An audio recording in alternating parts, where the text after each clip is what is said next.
से अडियाला जेल के बाहर खड़े हैं। अभी खान साहब से हमारी मुलाकात हुई है और काफ़ी लंबी तफसीली मुलाकात हुई है। अभी लेकिन हम आपको सिर्फ ये खबर देना चाहते हैं, मेरे साथ दोनों वकील बल्कि सारे वकील मेरे साथ खड़े हैं। अभी खान साहब ने बहुत सारे पैगामात जो हैं वो उमर अयूब साहब को, मुझे और फैसल चौधरी को और फैसल मलिक सबको हम दिए कि हम बाहर जाके प्रेस कॉन्फ्रेंस करें, आवाम को बताएं, अपने वर्कर्स को बताएं और जो हमारी शहादतें हुई, जो बेगुनाह लोगों को सानिया डी चौक में, सानिया इस्लामाबाद जो है वो लोगों को शहीद किया गया था, जिन्होंने एक अपनी पुरअमन आवाज उठाई थी, उसके लिए हमने बात करनी थी। लेकिन अनफॉर्चुनेटली अभी हमारे सामने, मेरे सामने ही उन्होंने उमर अयूब साहब को, राजा बशारत साहब को और हमारे बहुत सारे कारकुनान को अंदर रोक दिया है और बहाना बना रहे हैं कि आप हमें फलाने कागज दिखाएं, फलाने कागज दिखाएं।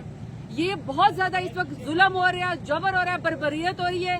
पहले हमें खान साहब से मिलने नहीं दिया जा रहा था, आज तो हमारी अडियाला जेल में जो है हमारी पेशी थी, अपनी पेशी के लिए हम यहाँ पे आए हुए थे और खान साहब से हमारी मुलाकात हो गई। किसी का हमारे ऊपर कोई एहसान नहीं है, बल्कि हम तो देखना चाहते थे कि हमारे लीडर की जिंदगी कैसी है, उनकी सेहत कैसी है। जिस तरह उनको सॉलिटरी कन्फाइनमेंट में उन्होंने खान साहब को रखा है, जिस तरह उनको घर वालों से मिलने नहीं दे रहे, उनकी सेहत के बहुत ज्यादा मसाइल है, आज भी उनको किसी से मिलने नहीं दिया गया। और हमारी जो मुलाकात हुई वो सिर्फ इसलिए हुई कि आज हमारे ऊपर इन्होंने जो है वो फर्द जुर्म जो है वो आयद करनी थी। वहाँ पे भी इस तरह की हॉस्टाइल सिचुएशन है कि जब आप पहले जाते हैं 2.5 किलोमीटर आपको आने नहीं देते, जब आप अंदर जाते हैं तो उमर अयूब एक अपोजिशन लीडर है, वो खान साहब का पैगाम ले रहे थे और आज उन्होंने हमारे साथ अभी प्रेस कॉन्फ्रेंस कर रही थी। अभी दोबारा से वहाँ पे वकील जाएंगे। आप सब ने हमारे साथ आवाज उठा दी कि पहले पाकिस्तान तहरीक इंसाफ के साथ जितना जुल्म जबर हो रहा है और जिस तरह पाकिस्तान के अंदर हालात है कि पाकिस्तान के अंदर 17 सीटों वाले जमात को हमारे सड़कों पर मुसल्लत करने के लिए लोगों को कत्लेआम हो रहा है, इन्हीं की वजह से कत्लेआम हो रहा है और हमारे लोग शहीद हो रहे हैं। उसके बाद लाशें भी गायब कर दी गई हैं और जिसको लाश दी जाती है उसको कहा जाता है कि तुम लिख के दो कि तुम्हारा एक्सीडेंट हुआ है।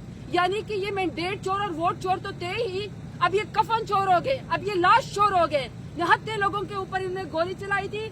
मैं सिर्फ आखिरी बात करना चाहती हूँ, आवाज उठा रही हूँ बार बार कि इस वक्त उमर अयूब साहब अंदर है, उनको डिटेन किया हुआ है बहाने से। राजा बशारत साहब इस वक्त अंदर है, उनको डिटेन किया हुआ है। वो खान साहब का पैगाम जो है उमर अयूब साहब आपको बताना चाह रहे थे वर्कर को, वर्कर के लिए स्पेशली मुझे खान साहब ने पैगाम दिया है।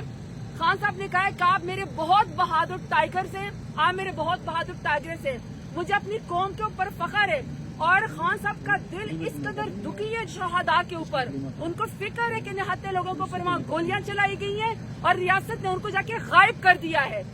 इसलिए जो है हम सब ने यह आवाज उठानी है और वर्कर के लिए उन्होंने कहा है कि आप डटे रहें, आप बहादुर हैं, मैं आपको अगले लाए अमल दूंगा। और आप सब वर्कर के लिए, मीडिया के लिए कि खान साहब का चट्टान की तरह हौसला है, चट्टान की तरह हौसला है, वो बहुत हौसले में। हाँ, अलबत्ता उनको अपने शहादा का और मिसिंग पर्सन का, वो बार बार एक ही बात करे कि हमें क्यों नहीं, ये तो बनाना रिपब्लिक में भी नहीं होता कि आप जो है हमें मिसिंग पर्सन का भी आप हमें, हमारे लोग गायब हो गए। पहले कहते थे बलूचिस्तान से लोग अबडक्शन है, अब तो पंजाब के अंदर भी अबडक्शन स्टार्ट हो गई है।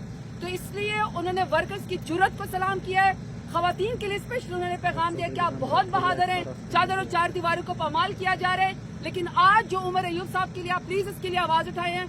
इंशाल्लाह दोबारा भी वहाँ पे हमारे वकला जा रहे हैं, उमर साहब के लिए हम वेट करें कि वो बाहर आए। और ये बहुत जबर और जाती है कि आप अपने लीडर से हमें मिलने नहीं देते, और अगर हमारी मुलाकात हो ही गई है जब आज फर्द जुर्म आयद हो रहा था तो आपने उमर अयूब साहब को डिटेन कर लिया। ये बहुत ही गलत है इस वक्त।